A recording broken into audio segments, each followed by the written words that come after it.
seems like a lie. You say it tastes good when you hear it online. You know it tastes good when you know it's a lie. You say it tastes good when you live on the line that feels great now. When light is falling, you say it tastes good when you live on the line that feels great now. And light is falling, you say it tastes good when you live on the line that feels great now. And light is falling, you say it tastes good when you live on the line that feels great now.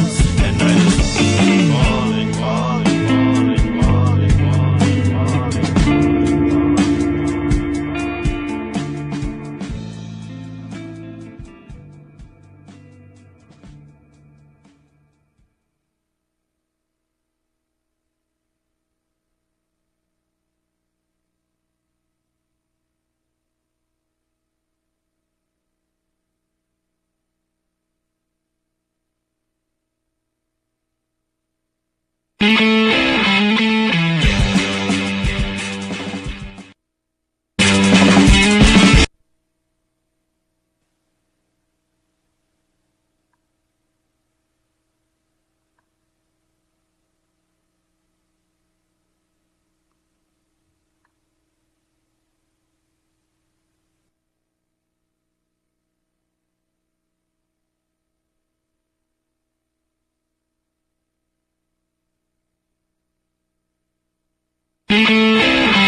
Tell us what you guys are doing and how it started. Yeah, Start sure. there. So I had a good friend of mine who was going to the seed swap up in Santa Rosa, which is one of the biggest ones in the state. You're talking about the Heirloom Food Festival? Yeah, I think it's the Heirloom Food Festival. Yeah, we went there. We covered that a lot, actually. Yeah, so before he headed up, when he was prepping, he mentioned to me like, "Hey, we should do this in San Diego. You know, we need to get the garden movement rolling and keep that energy flowing." So we set a date as spring equinox. You know, it's the perfect day for getting our seeds in the ground and getting our our intention shifted out of winter, get back outside, and start connecting with the earth and the soil.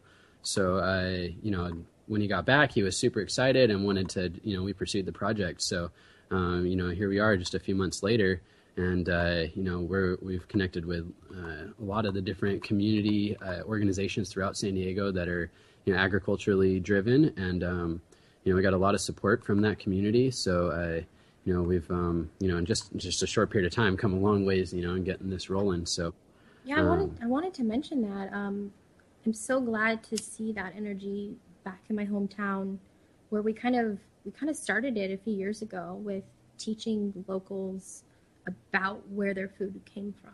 Yeah. And it was kind of demonstrated throughout the world. We've seen people awaken to this notion of eating healthy might equal feeling well. Sure. What a concept. Sure. And then when you get your hands in the soil, you actually are connecting with that earth and you're grounding yourself, and it opens up a whole different awareness of one's being. So yeah, absolutely. Exactly. Like once you realize that you're just not like a fragment wandering upon the earth, but made of it, and Right. you live in it, not just Absolutely. on it. It is a really beautiful thing. It's like the culture though, it's like a quote unquote religion, and a lot of people Sure. don't want to hear it. Sure. But when they experience, like when you go to a food festival, like the Heirloom Food Festival, I want to talk about the energy there because everyone kind of gathered. Yeah. And they were all like, what is this? Sure. It's like adult playground. It was so fun. Sure. And I was wondering the most, like, what's going to grow from this gathering of people? And it's so beautiful to see it literally growing here. Right. Like, you guys are planning so many different things.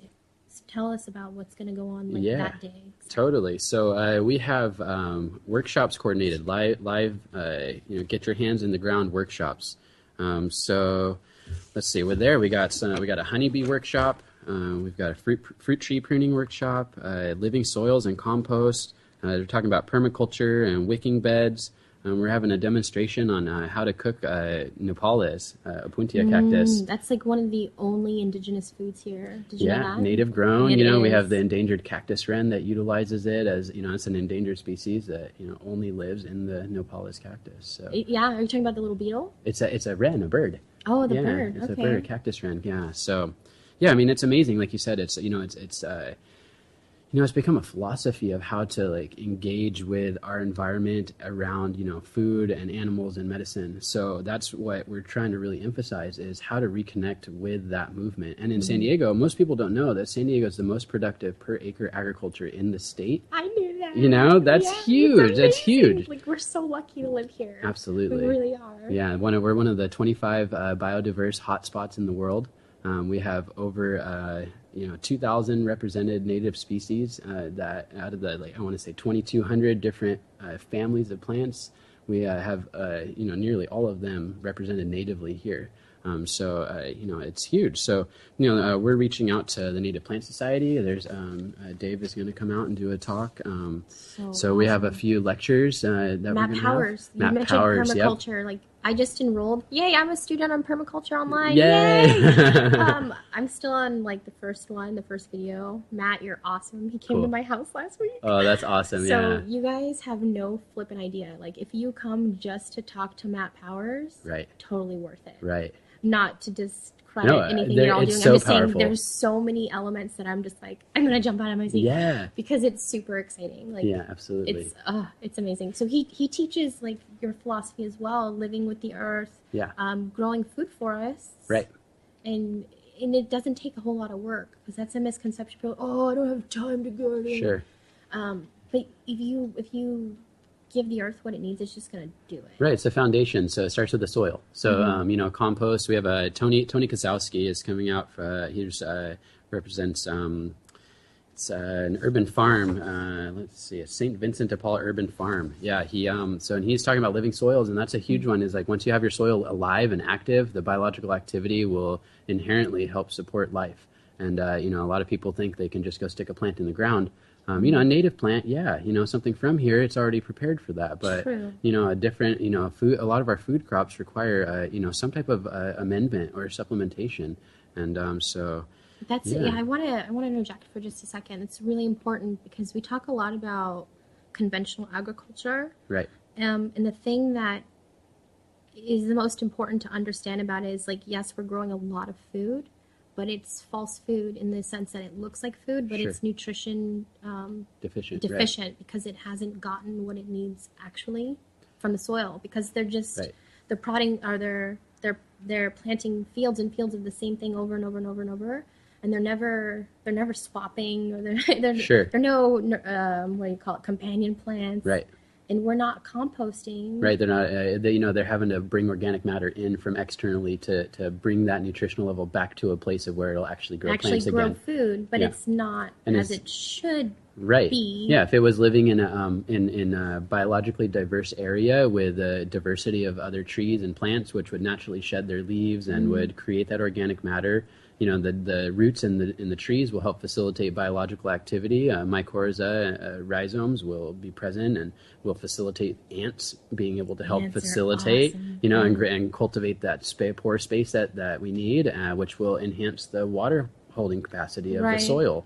makes So sense. that's the whole permaculture like philosophy. There's more density because it's not as compact. And worms do Absolutely. the same thing. The worms come Absolutely. up, they eat the things like the leaves and such that fall, and they take it back down, and they are turning your soil for you. Exactly. Like, my favorite thing to do when the weather's like this, like it's raining right now, is like go out and I'm like, time to find all the worms, and I Right. rescue them and I throw them all in my garden. Yeah. I probably have more worms than dirt sometimes, but then it turns into more dirt. It's Yeah. such a beautiful thing. Like, you feed the worms, it's so cool.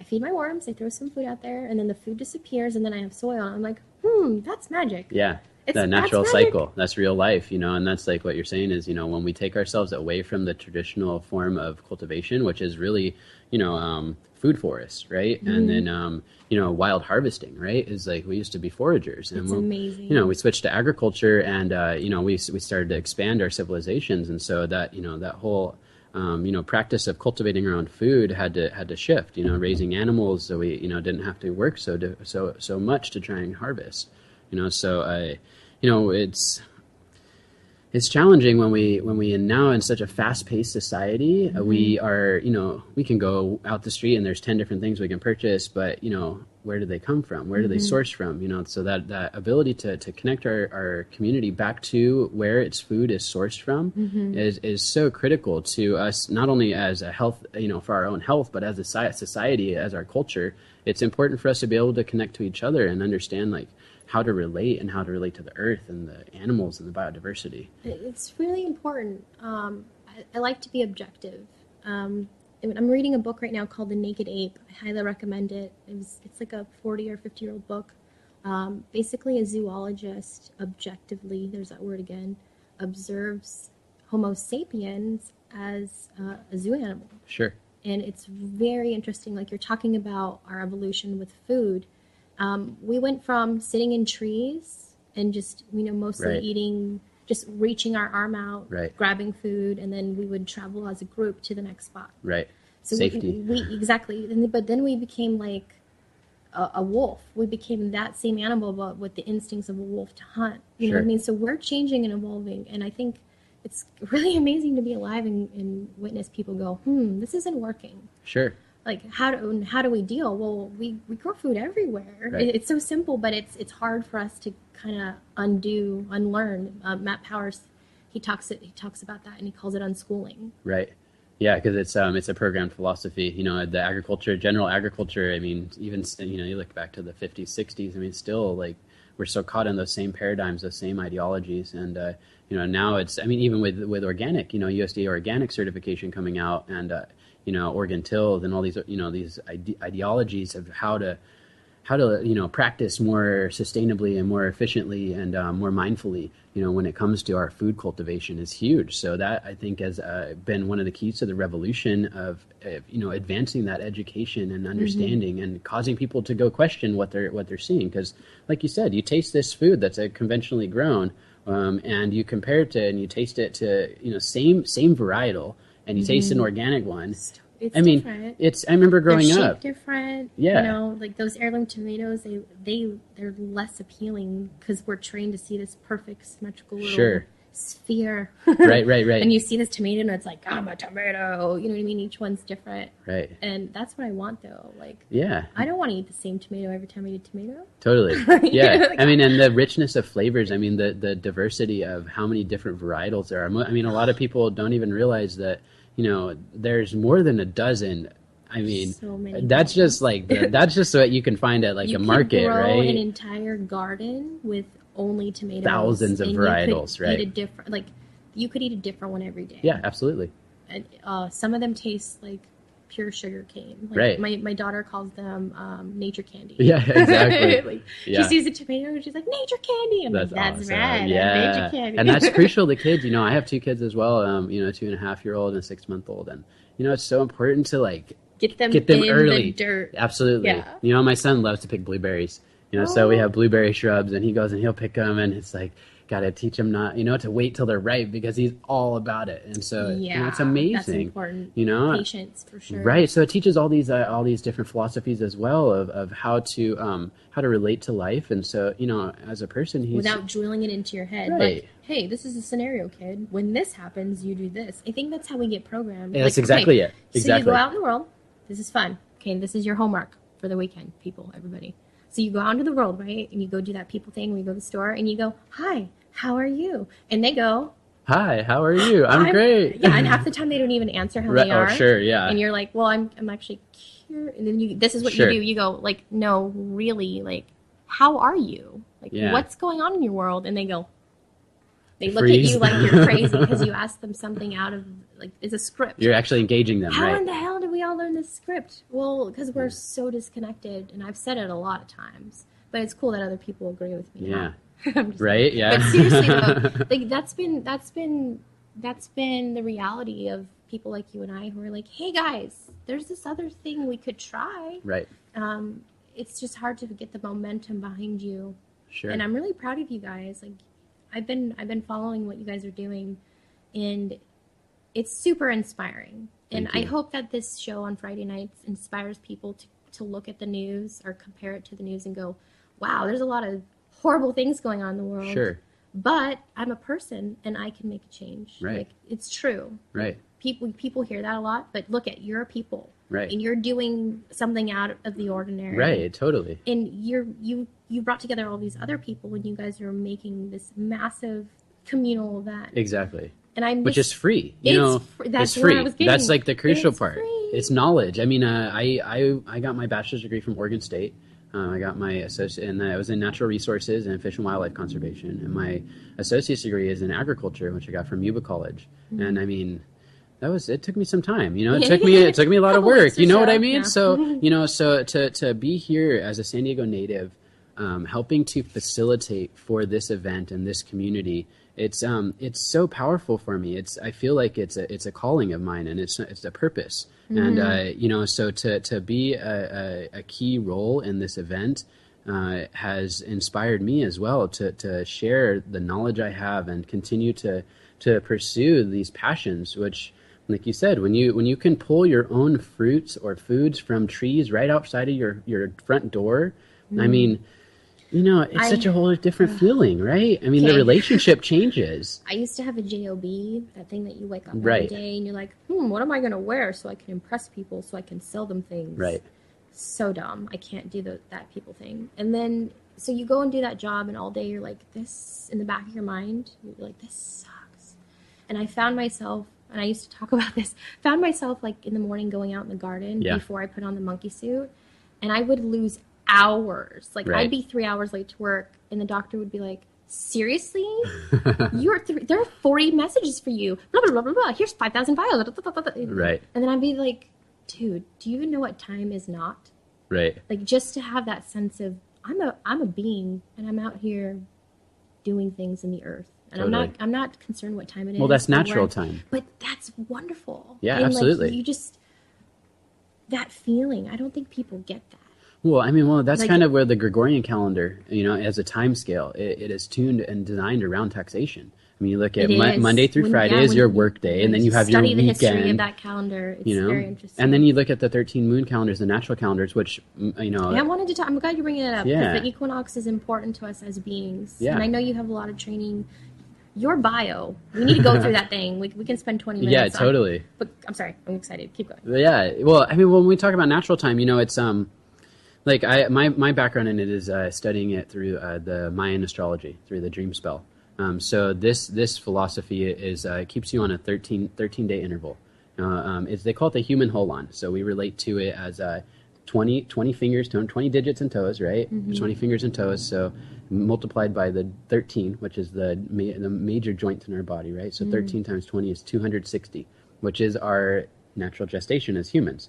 Right. So, and this is, they call the Zolkin, and This is the Mayan dream spell. Yeah. Mayan dream spell. So the Zolkin calendar is, I call it the human calendar, because it directly comes from us. 20 digits, 13 joints, 260 gestation period.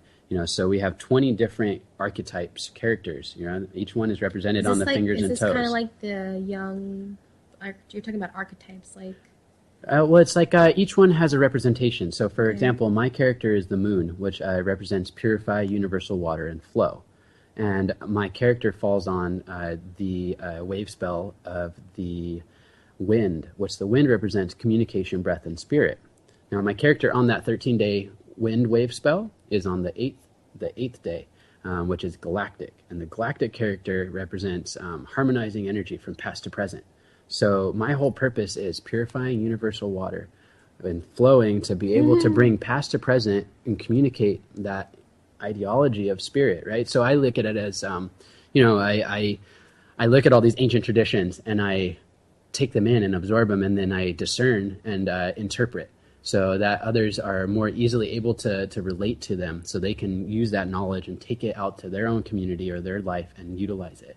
So what you're talking about is, it's very interesting. Like, what you just said, I'm going to translate Sure. for you. Yeah. Because I don't think everyone else understood you. I did.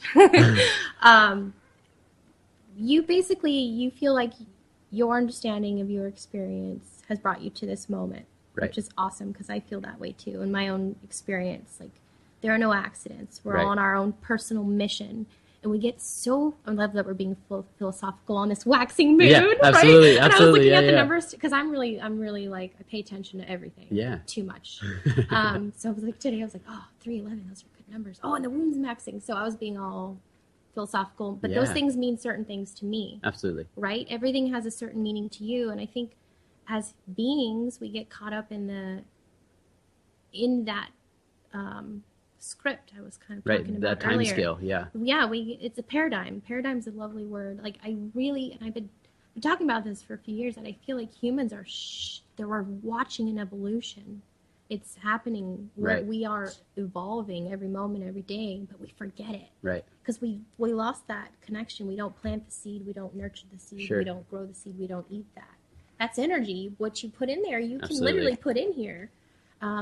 So I'm glad that your experience has brought you to share what you have so that other people can utilize it if they so wish. Yeah, Because absolutely. like that's what's going to happen. Like whoever's listening to this or whoever attends your event, Right. they're going to get exactly what they need. Absolutely. Well, Every time. and it's so malleable because we set it up so that all of our keynote speakers are at different times, so you'll see Okay. all of them. Kudos. It took me a lot of Okay. time to do the logistics, but that's one of my arts as well as arrangement. So I'm just going to clap right now. thank you. Because Heirloom Seed Swap, like most of the time I was there, I'm like computing, how can I make it in Right. 5 places at once? And I spent a lot of the times talking to the organizers like, okay, we need simultaneous broadcasting. Right. I was like, next year, that's wonderful. Yeah. Because what's the point of being there and it's like having the internet, but with no browser. Sure. It's like, okay, I've got the ability to Right. have knowledge, but I can't reach it. I can't, exactly. I can't touch it. Yeah, so that was an art. That was a dance. That is an art and, event. So, So how many hours is your event? so the event starts at 11 and it runs until 7 p.m. So, it's long. it's long. It's like a day thing. Yeah, okay? so It's a day our lectures are going to be running from 11 until 11:30. So 11:30 yeah, to so 3. we're having check-in at 10:30 because people are going to bring seed. We want them to bring seed, and we have envelopes, so we want to package it up, and I'm you gonna know, bring so many yeah, things. bring some seed. Check in early, and everyone that brings seed is going to be able to take home more seed.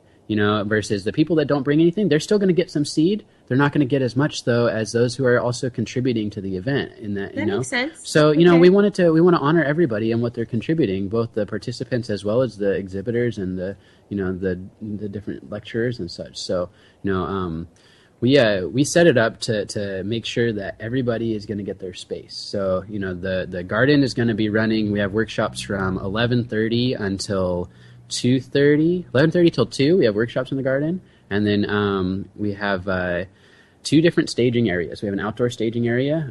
It's going to be behind World Beach Center. It's going to be our Sunshine Village, and we're going to have kids and family I was area. gonna say it's super kid friendly. Super kid friendly. Lots of kid yeah, activities. yeah. Bring a lunch and a okay. blanket. And I'm really quick. I just remembered there's a kid activity that requires toilet paper rolls. yes, Like if it's we still paper have towel time, rolls. Paper towel rolls. If Yep. you guys can save them, like if you go on Facebook, her name is Stephanie McCoy, or the Tiny Farmer. Yeah. She needs those rolls. Yeah, paper towel rolls. So because, I had to remember to say that. Yeah, we want to. We basically, she's going to chop them up and make them into little planters, and the kids are going to get their hands dirty and That's have my fun. secret. That's how I plant all my. Yeah. Like people come to my house like, why do you have 5,000? I'm like, I'm saving for spring. Yeah, natural composting.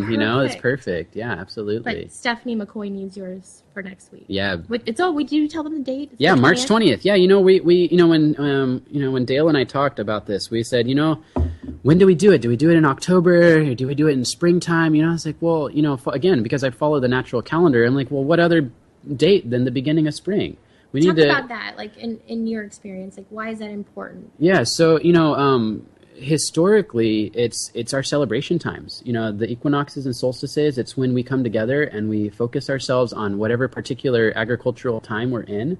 So obviously, springtime is the new cultivation and planting of seeds, and we look at like the autumnal equinox, which is our harvest time, right? And and then you look at the winter solstice, which is the time in which we're packing in, right, for the winter. So it's preparing for that shift. And then you look at the summer solstice, and that's like Everything's cyclical. it's cyclical, and that's our Yeah. peak time, right? That's the most sunlight. So there's a lot of fruits being harvested at that time. There's a lot of plants that are going into flower because of that. So it has to do with the phototimes. How much sunlight there is, Exactly. right? So people can go home though and actually take what you give them and use it. Absolutely. So it's not going to just go in a drawer and, I'm going to forget about it. Right. I'll You do know, it later. yeah, No, we're trying do to it get now. hands-on. Yeah. You have this knowledge, go dig a hole, go put some stuff Right. in there, pour some warm compost tea on Right. it, whatever. Yeah, Throw leaves on it. Exactly. And and we have a bunch of great donors and sponsors, so we have Okay. tons of product that we're going to be raffling off. I you love know. Leslie Goldman. Leslie's great. Yeah, he's doing our opening and closing ceremony for us. So that one, I think he wants to start like 10:45, 11 o'clock. He wants to get rolling. We're gonna, do a nice organized ceremony and set the Kinda set the intention. tone, yeah. Absolutely. He does that the same thing at the Heirloom Festival. It's Leslie Goldman is Enchanted. He's the Enchanted Gardener, and he's been on my show a lot. And we followed him going up to Yeah. the festival. His whole thing is you can grow a garden in pots. Yeah. You totally Well, can. that's my lectures. I'm talking about container gardens. You are? Yeah. Okay, that's so amazing. I mean, to just give you an example, I have a 2-year-old passion vine. I got it's in a 5-gallon ceramic pot, and I yielded 5 pounds of passion fruits last year What? on my second year. So Wow. I mean, it's growing up a full staircase. Why I is live in that an im- apartment. Okay, why is that important? Okay, that's impressive. First of all, yeah. But for people who aren't gardeners, why is it impressive that it's 2 years old and it's in that size? Well, I mean, it's Like, for people who don't get it. So, for example, I mean, I only have maybe 200 square feet of space to utilize, and which is awesome at an apartment. It's underneath a staircase. So this staircase, I mean, it was just basically bare dirt. It had, some like small hedges there, but not anything really noteworthy. And for me to put a vine into this pot and then put it into the ground and have it sitting there for now 2 years and just nurturing it and have it turn into this extremely strong, full of life, vibrant creature. It's alive. It's totally alive. It's already flowering. I call them and plant it's babies. Like, Yeah. they're little lives, dude. absolutely. And, And to honor just it and to- nurture it and Derek Bros wrote a book called The Conscious Resistance, Reflections on Spirituality and Anarchy. Woo! That's the title. yeah. But there's this part in it that I've always played in my mind because I think people don't get me. Like, when I had to translate you, like, Yeah. you experience life on another realm. Sure. Like, he talks about how the Native Americans have different, or not the Native Americans, the Hawaiians, sorry, Yeah. people. I love my Hawaiians. They have some beautiful perspectives on Absolutely. lives. And Ohana, the Just- the Aina and how much they nurture it. I there's mean, different levels of perception, right? Absolutely. And your connectedness determines how you see. Like, for example, like someone could look at a tree and they're like, "There's a tree." Someone else could look at a tree and go, "I am that tree." Right. You know what I mean? It just depends on your level of connectivity. Absolutely. To it. So the fact that you're like nurturing this thing for 2 years in an apartment under a staircase, right. is pretty cool. Yeah, it's so What do much you fun. put in that pot? Like, what do you? I mean- what kind of stuff goes in that soil? Well, so I mean, I prep my soil mix, which I get most of my products from City Farmers Nursery. I like to shop Yay. local. I like to support local agriculture, I love and City Farmers. so I go over there and I get a bag of topsoil and a bag of their compost, and I get some organic fertilizer, and I take that home and I mix it up in a nice little blend, and I load that up in the container, and I it's plant not- my plant. It's not that difficult. It's really simple, It's- yeah. and it's just knowing what kind of plant you have. So fruit and flower fertilizer, I believe, Mm-hmm. that targets anything that's going to produce fruit and flowers for you. There You know, go. I or like that. an acid-loving fertilizer, which is for rhododendrons or gardenias, but also is perfect for blueberries because blueberries are acid-loving plants. So that'd work for elderberries as Right. well. Absolutely. So I wanna grow those. I have 3 blueberries. I mean, I yielded a few pounds of blueberries. And that's again, containers. I mean, all of my plants are in containers because I live in an apartment building. I'm going to take those plants with me. I'm not going to plant them Exactly. there. I want to take them with me. So I have that problem now where I planted some plants in the ground, and now I'm thinking like, what if I ever move? You This is going to be a problem. you're going to have to dig them up, I'm and it's gonna going to have take a little dig work. A lot and of things. yeah, I planted you were talking about cactus. I planted all my cactus, all my aloe, like all Yeah. my sacred plants, all Right. my healers. And Yeah. I'm like, wait, these are my most important ones. take some cuttings. They Yeah, reproduce And fast. that's what I did. Like, I just started putting them in pots, and now I have like little Yeah. babies everywhere. Oh yeah, that's how. I mean, I have a pomegranate tree, and it was throwing out little suckers from the bottom, right? Mhm. And So why do they? Okay, this is important. this has a point, I promise. Yeah. Because food is free. Right. It just keeps perpetuating itself. On the note of succulents, why do they make their little babies? There's probably a technical term, but Sure. they're so deep under the ground that you'd have to dig to find them. You know what I'm talking about? Okay, Their yeah. New little nodules. Sure. Yeah. You know, so It's kind of like a potato. yeah. If you think about it like that, it stores energy. You know, and a lot of these plants, they're designed to be able to facilitate in extreme weather, right? They call them hardy, right? So the hardy plants tend to have nutrient storage banks, and that is what you're referencing, is It that looks ability to store It looks nutrients. super like edible. Absolutely. Like, I mean, and looks some like- of them might be, yeah. Looks like an artichoke heart or like a romaine heart. You're like, ooh, that's special. Yeah, totally. I mean, So and you can grow things like that where they like take no maintenance, and that's food. Right. Say like the water gets contaminated. Right. You could go out there and you could eat so many of your succulents, or you know what I mean. Sure. You You find the right plants and facilitate for yourself, you know, and then like I was mentioning, like with this pomegranate, it's throwing out growth that isn't necessarily the best for production. So I'm going to prune that growth off anyways. So what I've done is now I take that and I take those branches that I trimmed and I stick them in a glass of water, and I change that water every day for about 2 weeks, 3 weeks. And by that time I have roots. And then I take that cutting and I go stick it in the ground in a little container.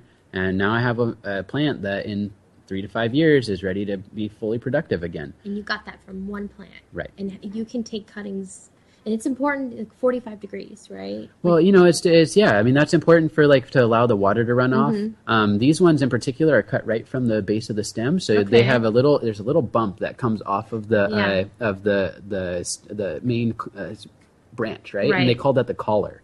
So you want to leave the collar intact and prune directly off that base. Okay. So you know that branch we want to. You know, you want to get it as close as you can for that healing purpose of the tree, you know. But what you're referencing, the 45, is like, let's say I cut something like a rose, right? I prune my rose every year. When I cut it at a 45, it allows when the rain falls in the winter, it allows the water to run off, Okay. right? So as if it was flat and I the water see. settled, I was it would get wondering- funky and I mold. thought it had to do with Fibonacci sequence. It might. And I mean, it was like, oh, sacred G, sacred Yeah, G, yeah, sacred G. yeah.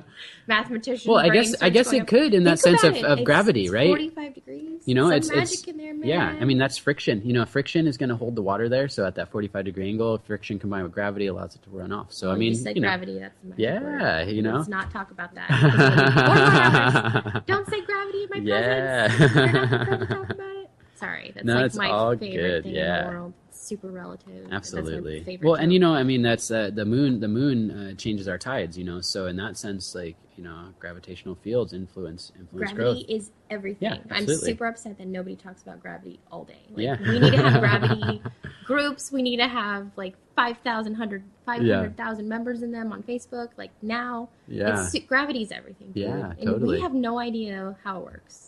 You Like, know, we need to talk about gravity. we're still learning a lot. We're still Except learning a we're lot about super new everything. Species, like we haven't figured out how to feed ourselves yet, but we're getting there. You know, I mean, well, and that's like what's crazy is that we produce 600% of the food that we actually need for consumption, and we only get to market 50% of that. You know what I mean? You know So why? I know why. Because Yeah. we spend a lot of time driving it around. that's it. Food waste, Oh. transportation costs, you know, all these different aspects. And, you know, realistically speaking, I mean, we're constantly being told that, oh, we have to support genetic modification because we need to produce more food. But look, I mean, we produce 6 times our need.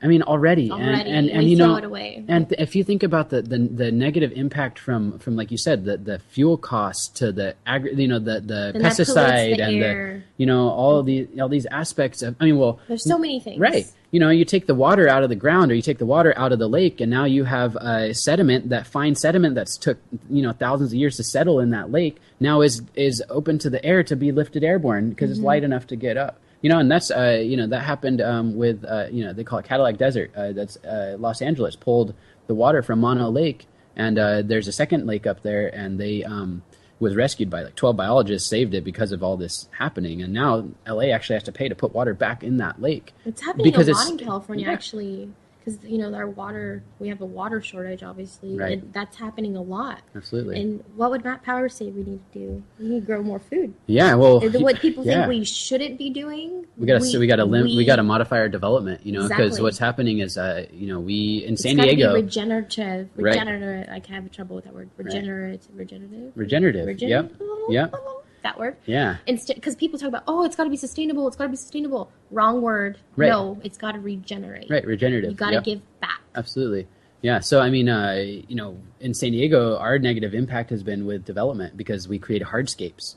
We used to have 26,000 acres of vernal pools, which are these seasonal pools that are only over our winter. Their rain comes in, November, December, and the pools, by the time they're, in March, April, they're already dried up. And we have, rare native species that are living and thriving in those regions. And that's all, development has, we've built all these hardscapes, and that water now, instead of infiltrating into our soil and creating, that magnetic draw for the rain to fall, what we've done is now put that water into channelizing through our storm drain system and flushing it out to the ocean via our rivers. And our rivers now are negatively impacted because the amount of water going through them has increased. So the amount of force is increased. So sedimentation and runoff increases, and the quality of our riverine systems are negatively impacted. So, that is a whole trickle-down effect, and it totally relates to water holding capacity. I can't think about it. Well, I mean, because it's in my studies, it's hard. I can't not think about it. Right, you can't not think about it. Because I'm on year 6 or 7 being in this movement of food consciousness, and I lose so much sleep over it because it's not just me. It's not just me going to the store and eating healthy for my family. It's the whole thing, the whole planet. And people don't think about that their one little minuscule existence matters on the big scale, but it does. Well, look at this community event, right? That's what each individual person, right? It's like this whole show has a theme. Absolutely. It's true. I feel like, how, I wasn't even supposed to do this show tonight. I've been cocooning. Yeah, I've literally been cocooning in preparation for greatness. Like you. Right. I feel like I've been on a mission, and I feel like it's about to happen because Absolutely. all the things that I imagined are becoming in fruition. Reality, right? I never imagined 3 years ago when I found Baker Creek Heirloom Catalog, I studied it like my Bible. Right, yeah. And I carried it around in my bag. And anytime I meet someone who liked food, I'm like, look at this! Check out this diversity, yeah. And you know what happened? 2 years later, I met that guy. Yeah, Jerry, right? Yeah, and then I met his family, and I'm like, whoa, that's awesome. I met your seed bank. It's beautiful how everything just... So interconnected. I mean, it's such a small world. I mean, to like you said, to reach out and see something, and then to years later see all those same things coming together. No, seriously, all these keynote speakers, we've all connected in some way. You know what I mean? It's beautiful. When you're on your mission and you're doing your thing, they call it synchronicity. Yeah. When everything is all you're this, that's lining up. That's lining up. Absolutely. That's lining up. It's because you're doing it right. And that's magic. It's just magic. That's the beauty of life. When you're in the right place, you have synchronicities. True. And that's something that I always am looking out for. It's just like this. Like when Dale talked to me about it, I was like, oh, well, the synchronicity point is March 20th, the equinox. And the reason being is because everyone is going to be shifting into that state of I don't want to be hermiting anymore. Your I want to be over. out. I want to go get outside. I mean, look, we're in San Diego. We're already getting out of winter. I mean, it's already weather is already right. That fourth season that we don't have. Yeah. So that's when it rains for 12 hours, right? Right. We get a whole half inch of rain. Yeah. Free car wash. Yeah. Yeah, I was glad I didn't have to water my plants this morning. I was like, oh, I gotta water my plants. Oh, great, yeah, it's raining today. It's the best thing when we get rain because I collect so much of it. Yeah, well, we're gonna have a gray water workshop. Ooh, tell me about it. H2 Ohm is coming out. They're gonna be talking about rainwater collection. Super clever. Yeah, they're awesome. Brooke, I just talked with Brooke this week. What is gray water? People don't know about that. Yeah, so it's big in Hawaii. So you mentioned Hawaii. Gray water basically is anything that's falling off your roof or that you're utilizing in your home that is secondary use. So from your dishwasher or from your sink. And if you use the right chemicals, you use the right organic soaps, then you can take that water and you can utilize it in your garden. Obviously, it's not potable drinking water, but it's something that you can put out for your plants, and they love it, and it's a secondary use for your water. Rainwater harvesting is crucial, especially in, like you said, in a place where we get very minimal rainfall. Our precipitation is like less than 10 inches a year, right? And so super minimal. You know, I don't know the but exact number. but you think about the square footage of roofs, like housing roofs, right? And you think about that, and you start to look at the amount of water that hits that. Let's I say can't like think about it it's because then I want so to much. run around all night in the rain and go. It's so much, but what's amazing is that Screw sleep. There's water to collect. yeah, I can do it. and you can do We it. can You do can do it it. in your sleep. Well, and that's like what's amazing is I'm putting together a community resource guide. It's it's the largest compendium of San Diego Ooh, wait, agricultural say that word again. compendium. Yeah. It's a huge. I got like 12 or 14 pages worth of hyperlinks to all these different organizations that you guys need to learn about. And On it. one of them in particular is the rebates. And right now there's rain barrel rebates. Oh my gosh. Yes, there's so many. The government wants to throw money at you for being more conscious. Right, absolutely. It's like they care and sometimes. that's huge for What me is because that? there's those right organizations. The government has There's money sitting there Right. for people who want to do things. Yeah. And there's those It's just departments that are waiting. facilitating for it. I'm in the process of getting involved with the county's Ag Weights and Measures department.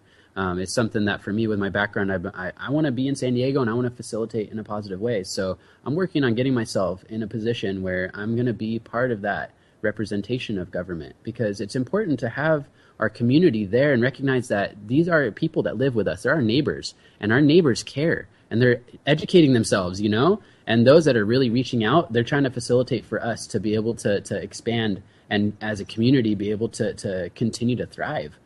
So these rebates, we need to take advantage of them because that's limited resources, limited We could do time. a whole show on Can we? Yeah, we totally. do a whole show on teaching people how to take advantage of rebates that are just sitting there? Absolutely. We could do that. That's happening eventually. Absolutely, yeah. And this compendium that I've made, it's got everything important related to any rebates that you can get within not only the city of San Diego and the county of San Diego, but Southern California. SoCal Water Smart is the Southern California. They're really the water district of Southern California. And related to turf removal. That program is funded, and in a month it's gone. Yes. It's so fast. The money, because True. people want to shift. But they give you I have a personal experience where my girlfriend, like a 10 by 10 was her Right. yard. She lived in Del Mar or something like that. Yeah. North of the 8, let's just say. And she got a check for $8,500 for putting in false grass Wow. in a 10 by 10 because she was in the right area and she talked to the right people at the right Yeah. time. They're like, oh, you're going to save water? Have all this money. Yeah. Imagine what she could do if she was organizing a seed swap Right. with that money. Right. Seriously, that's so Absolutely. much money for yeah. a gardener. And we're asking for very little. We're as wanna a talk about grassroots that. organization. We're asking $2,500 to facilitate Yeah. this event. you That's guys have a nothing. GoFundMe. We haven't Yep. said a word about it. Yeah. But it's super important that you guys go check it out. Yeah. It's GoFundMe.com/SD seed swap. Check it out. I love that. Okay, first of all, kudos again. Thank it's like you. you guys really put a lot of thought into this because when you go to that GoFundMe, normally you're kind of guarded when you go to a Totally. GoFundMe. You're like, hey, give me some money. You want my money? Well, all my guards are up. Right. You have to convince me. I have Yeah. to feel it in my heart that you need it. Right. But you guys are super genuine. You have an entire detailed list of what every penny will Yeah, be all of our delegated. costs, yeah. The cost, boom, right there. I want to throw all my money at it. That's I awesome. I don't yeah. have all my money Yeah. to throw at you right now, sadly. Yeah. It's okay. It's coming. This is the beginning. But This is the beginning I'm of a just- long relationship. It's a beautiful. Oh, he likes me, guys. Yay. Yeah, it's I'm a blushing. beautiful world, Don't you know. look at me. Now show's over. Yeah, we're done. And we're done. No, I'm just kidding. But I literally did. Yeah, but I it's lost my like train of we want to put on quarterly events, like we said. We want to be in cycle with the natural time, So every equinox and solstice, we're going to have a new theme. So the theme You're for gonna the keep your momentum. you're going to keep the momentum. So this this $2,500 is That's not just for this complete. event; it's for the long term.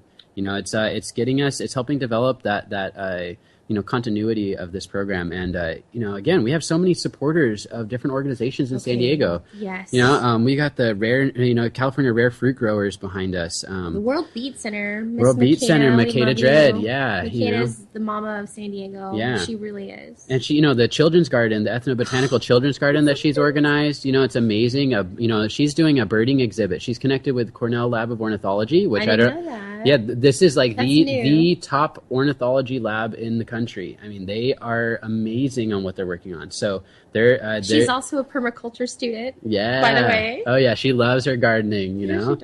So so it's amazing to be working with that garden, because it's it's teaching our children, it's our future generation. So I'm happy to be able to participate and to be able to be honored and given that space. So. It's a very sacred space. Absolutely. And you guys are going to be between the World Beat Center and the cultural center. Yeah, we have both Right? sites. So we're during the day we're going to be in the children's garden doing our workshops. We're going to be behind and around the World Beat Center, like from basically stemming from the parking lot behind the building all the way towards the grass area. Where the tall trees are. Exactly, those eucalyptus Okay. trees I that love shouldn't those be trees. there. No, they're wonderful. Yeah, Those they're are- tall and beautiful shade structures. They're Yeah, my trees. Those are my- I sit there. I've sat on those Yeah. trees. it's Probably such a nice spot. oh, Yeah, I love that. Yeah. As much as I've sat on the cliffs. Yeah. Sorry. Oh, yeah, Not totally. important, but it's super important. Yeah, and then we have we're connecting over to the Cultural de la Raza, where we're gonna have the whole inside as well as the parking lot there.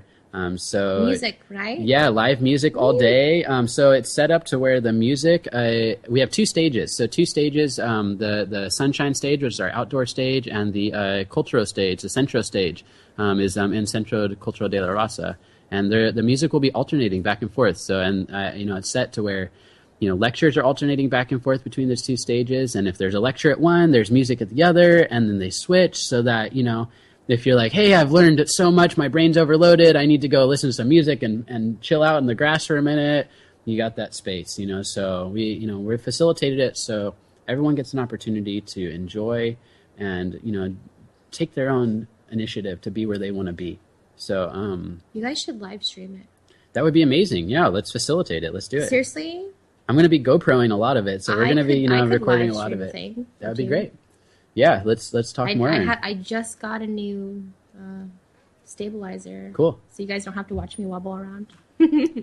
That sounds great. Seriously though, we could bring the people there. So that would be awesome. Yeah. If you're not in San Diego, you could see what's going on. Yeah, because we do have a greater community outside of San Diego coming to help facilitate this. One organization I want to throw out there is Seed Library of Los Angeles. These guys are sending down some representatives. We went up to their meeting last month, and they have shown so much support for our organization, and they want to help us facilitate for a Seed Library of San Diego. So this is in the works. This is what this organization is working towards. This event is the beginning of that. And so we're looking long term. We want to be able to You're planting seeds. we want to plant seeds. So we're working on the 501c3 for ourselves, and we're working That's to be able to serve underprivileged communities. We want to, Smart Pots donated tons of pots, so it's like $500 worth of product to us, and we want to be able to take that Smart Pot and take our, fresh made compost and soil and put that in there, give a packet of seeds with it, and go put that in a site where the kids are going to see it, where the students and the families are going to see it, the community is going to see it, and they're going to say, "Well, what is that about?" I grew up in El Cajon, and Oh, it's a box. It's a box, literally you know? a little town trapped inside of mountains. yeah, but it's an ag community, so it's so fascinating to it's see very how it's hot. transitioned. It is It now? gets dry. Okay. Well, it's been an ag community traditionally, and it's transitioned to be that suburban right, you're area. right. So There used to be so many groves in this area. absolutely. Yeah, and it's amazing though, that community. That's in some sense it's an underserved, underprivileged community because there's I go and I talk to my Spanish teacher, and she lives on the same block as my family, and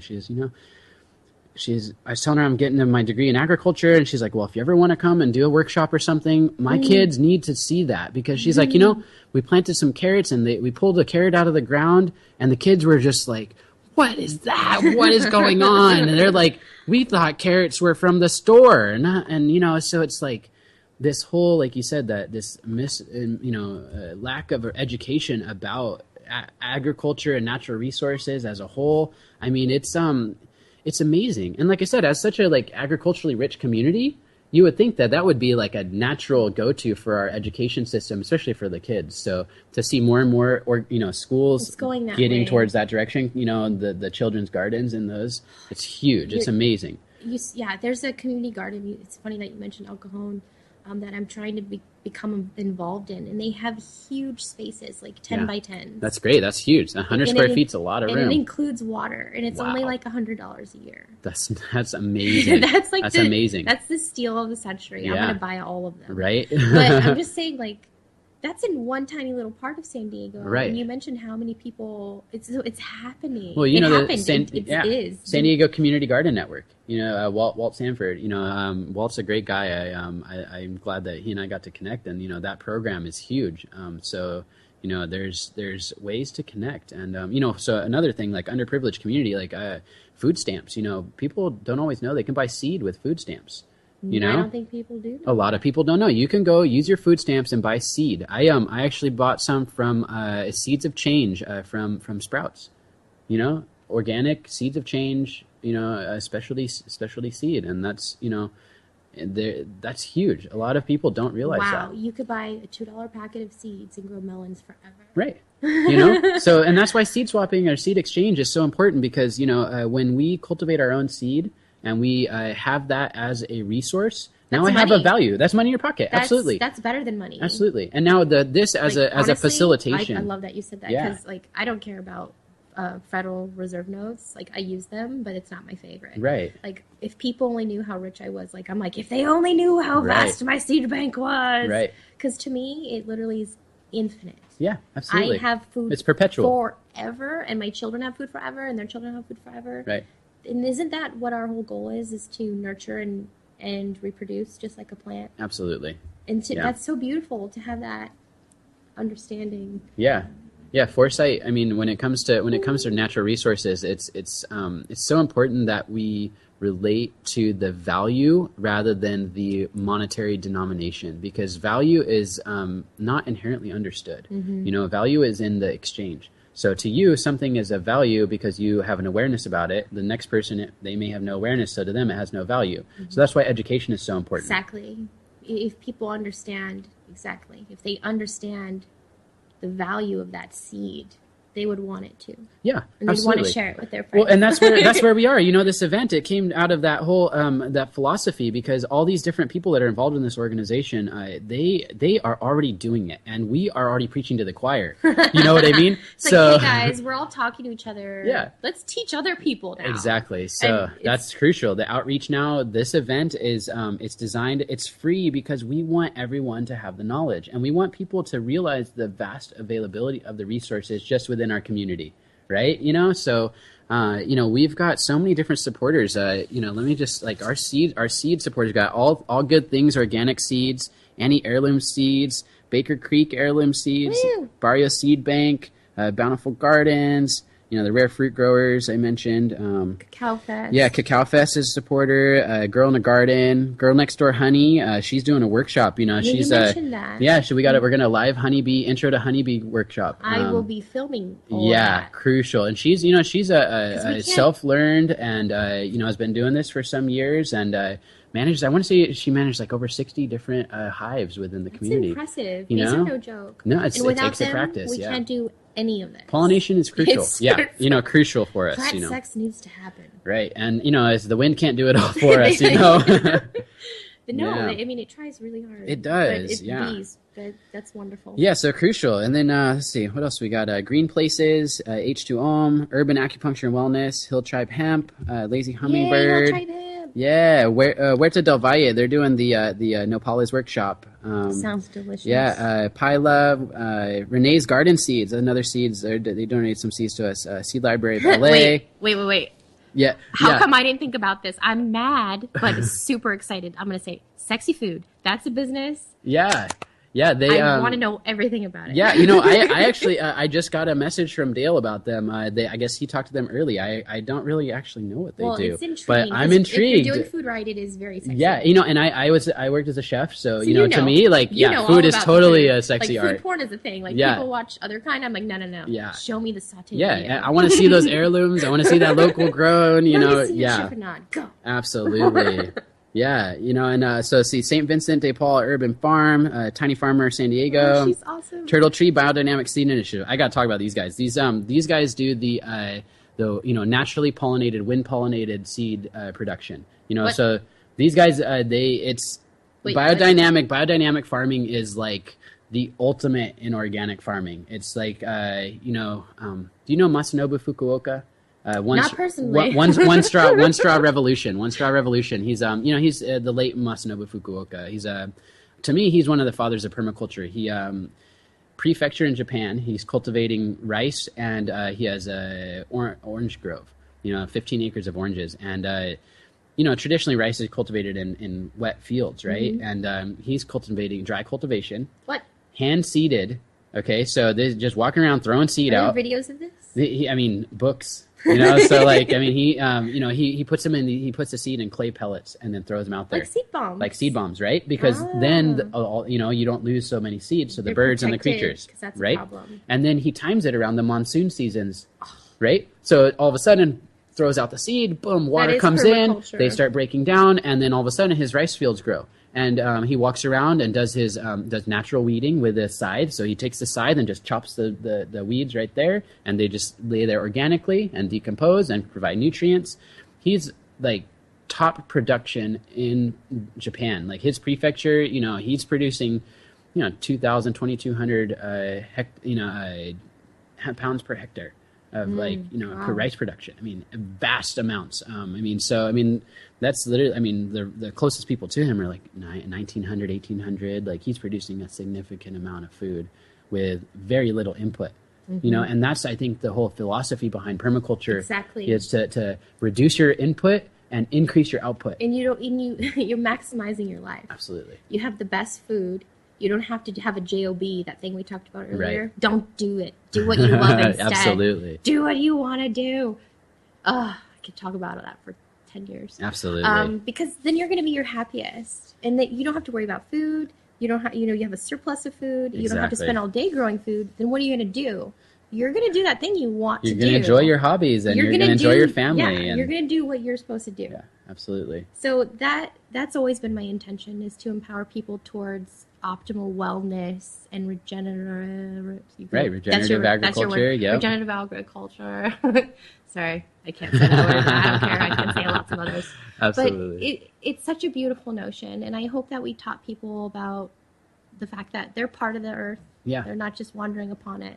And I hope that they really go to your heirloom seed swap. If not personally, go online and donate some of your life force. You trade your life for dollars. These people could use your life force, and they could use it to teach other people about how to make theirs more ideal so that you can live in a better world. Because we really are all connected. Absolutely. I'm glad that all of the people I know all the people you know, Yeah. so that we could have this conversation. Yeah. Because it was really awesome and inspiring.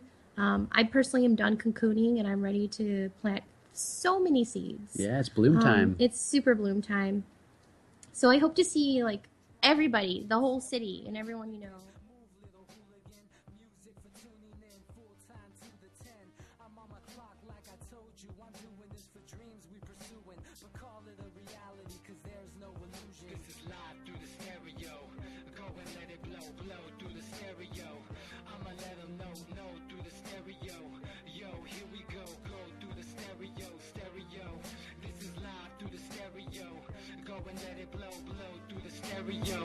I'ma let them know through the stereo.